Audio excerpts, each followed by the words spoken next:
Maestría en Ciencias, mención Orientación de la Conducta, Sexología, Unidad de Aprendizaje número 3, Maestrante Ramón Parra.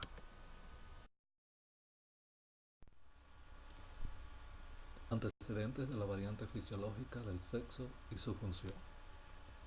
Desde el año 1973, el doctor Fernando Bianco ha venido ampliando el constructo de variante fisiológica sexual.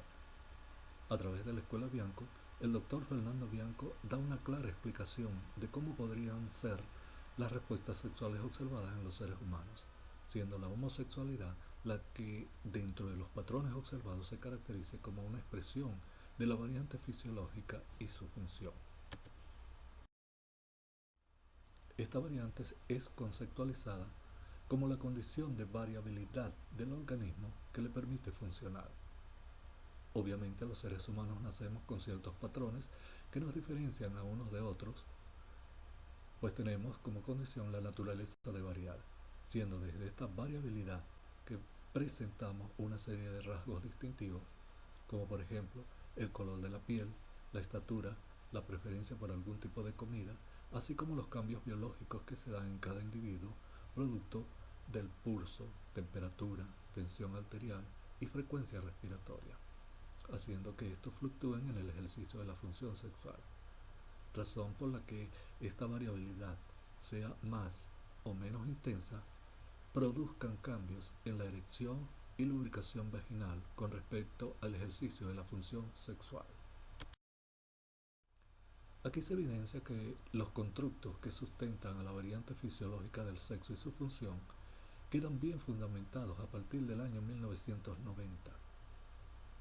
como una teoría ya establecida y estudiada en la Escuela Bianco. Esta teoría pasaría a ser como un marco formal explicativo sobre las bases de definiciones, conceptos, postulados, axiomas, hipótesis, leyes y principios que permiten estudiar la condición de variabilidad del organismo, permitiéndole funcionar. Y como ya hemos mencionado, esta conclusión nace como consecuencia de toda una línea de investigación que nació en el año 1973 con el experimento de la variante fisiológica y con la publicación en 1974 de la monografía Sexología Funcional Básica, quedando claro que la sexología es el tratado del estudio del sexo. De tal manera que es necesario que tengamos en cuenta que el postulado del desarrollo sexual funcional, el cual establece la exigencia de 3 periodos, los cuales llamaremos el periodo indiferenciado, que abarca aproximadamente desde el nacimiento hasta los 8 o 12 años, donde la posibilidad del ejercicio de la función sexual con uno mismo, con varoncitos o con hembritas, es frecuente y predecible, porque tanto en los niños como en las niñas no existe una discriminación en su función sexual, por lo que su condición de variabilidad está intacta. En este periodo nosotros podremos observar tanto en niños como en niñas respuestas sexuales provocadas por la situación estímulo sexual de cualquier tipo, como aquellas generadas por la madre, el padre, los amiguitos, las amiguitas, los animales domésticos, entre otros. El ejercicio de la función sexual durante la infancia, mal llamado juegos sexuales infantiles, deberá interpretarse como una expresión fisiológica del proceso de activación de la unidad situación-estímulo sexual, respuesta sexual. Los padres deberán tomar en cuenta las consecuencias que su actitud pudiese tener en el niño o la niña, que es descubierto cuando está llevando a cabo los juegos sexuales, como por ejemplo la reprimenda o castigo, o por el contrario, la comprensión y o explicación de acuerdo con el caso y la edad. Tal actitud podría ser un factor determinante para que dicho individuo asocie una reacción o respuesta negativa ante una situación estímulo sexual, o que asocie una actitud natural y segura al encarar una situación similar. El segundo periodo es el periodo de transición, que abarca desde los 10-12 años a 18 o 20 años. La posibilidad del ejercicio de la función sexual con uno mismo, con varones o con hembras, puede igualmente producirse por ser una etapa donde la condición de variabilidad empieza con su proceso de discriminación, siendo lo característico el ensayo y el error. El adolescente padece y está en un aprendizaje constante. Se caracteriza porque el ser biológico emite en lo referente a la esfera sexual respuestas que reflejan los requerimientos e impactos del entorno sociocultural.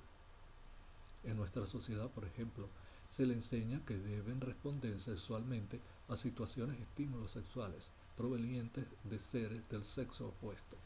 con edad cercana a la suya y características de atractivo, que fueron establecidas por el grupo, generalmente él o ella, discriminando y estableciendo así un patrón sexual definido. Por consiguiente,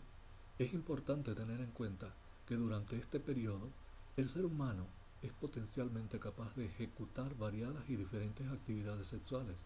lo cual explicaría la transitoriedad de algunas conductas observadas en esta etapa.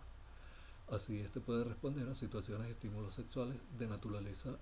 heterosexual, homosexual, autoerótica, fetichista, sofilística y voyerista, entre otros.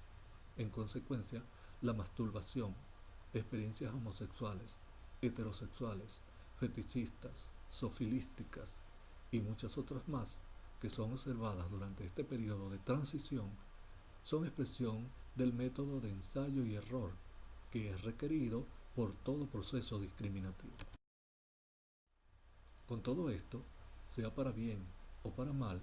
se está intentando llenar las exigencias del entorno sociocultural de una forma más asertiva. La función sexual debe ejecutarse con seres del sexo opuesto, que posean ciertas características aplicables a ciertas metodologías y a una frecuencia dada. De igual manera, que éstas sean conducentes al aprendizaje de un tiempo de funcionamiento y de un tipo de ciclo de respuesta sexual. El último periodo es el periodo diferenciado, que abarca desde los 18 a 21 años en adelante. Aquí el ejercicio de la función sexual debe haberse discriminado, poseyendo sus propias características de la función sexual, que indican que está discriminada y debe mantenerse de forma regular en la persona por un lapso aproximado de 5 años, exigiendo su utilización como punto de partida 25 o más años. Se caracteriza porque el ser humano suele haber completado su patrón sexual, el cual es ajustado por lo general a las exigencias del entorno sociocultural. Esto no significa que la variante fisiológica del sexo y su función se haya extinguido, sino que se ha limitado a través de la discriminación en beneficio de la aceptación social y para evitar los conflictos socioculturales.